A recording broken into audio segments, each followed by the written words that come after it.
안녕하세요. 원영섭 변호사입니다. 오늘은 신종 부동산 직거래 사기와 관련해 가지고 설명을 드리고자 합니다.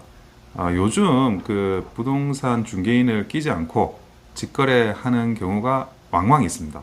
특히나 이제 그 직거래 플랫폼들이 있죠. 이런 직거래 플랫폼에 중고 물품으로 이런 부동산이 올라와 있는 경우가 굉장히 또 많이 있습니다.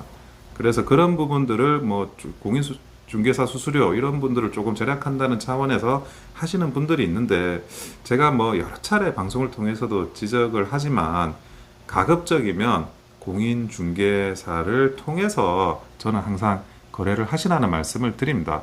공인중개사에 가는 이제 수수료라는 게 결국 어느 정도 그런 보험료처럼 그 리스크를 낮추는 그런 이제 역할을 한다라는 점도 아울러 말씀을 드리고요.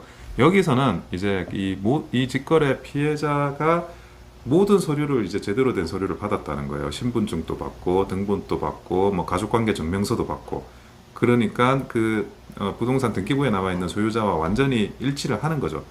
그래서 계약을 한 다음에 그 계좌로 월세와 보증금을 2,055만 원을 입금을 했다는 겁니다. 근데 나중에 보니까 이 신분증, 등기부 등본, 그리고 뭐 이런 가족관계 증명서 모든 서류가 다 위조였다는 거죠.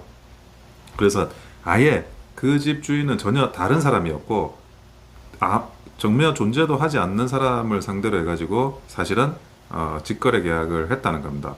그 직거래 계약으로 돈을 받아간 사람은 도주를 했고, 억울하게 이 사기당한 피해자가 남아가지고 하소연을 하게 되는 상황이 발생을 한 겁니다. 지금 그 컴퓨터로 신분증이나 뭐 이런 은행 관련한 서류, 뭐 이런 또 공공기관의 각종 증명서 이런 것들을 위조하는 경우가 굉장히 많고 굉장히 쉬워졌습니다. 그래서 정확하게 이런 부분에 대한 확인을 하지 않으면 굉장히 어려운 난감한 상황이 발생할 수 있다는 거죠. 그리고 실제로 그 공인중개사를 통해서 이제 거래를 하시면 당연히 공인중개사가 그 원본 서류를 확인하는 거죠.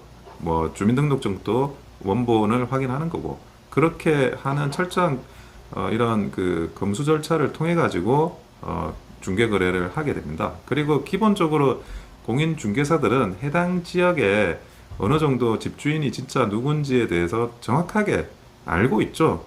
예, 뭐 여러 사람들하고 사실은 인간관계를 유지하면서 이분이 이 건물의 집주인이고 저분이 저 건물의 집주인이고 실제로 이렇게 친밀하게 지내면서 확인을 계속 하고 있습니다.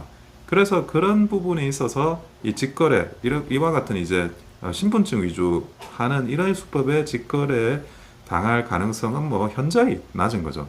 그래서 제가 다시 한번 말씀을 드리지만, 지금 뭐 신분증 위조나 뭐 각종 서류를 위조해 가지고 주인 행세를 하는 이 임대인에 대한 문제가 만약에 공인중개사를 통해 가지고 거래를 했다면 저는 일어나지 않았을 거라고 생각을 해요.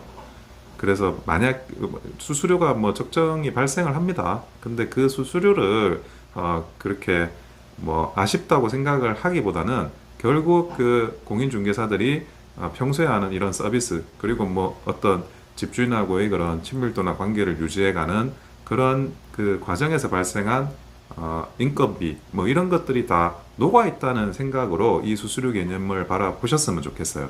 그래서 정말 이 신분증 위조 관련한 직거래 신종 사기 사건이 일어난다는 점을 반드시 두 번, 세 번 명심하시고 앞으로 안전한 부동산 거래를 하시기를 소망하도록 하겠습니다.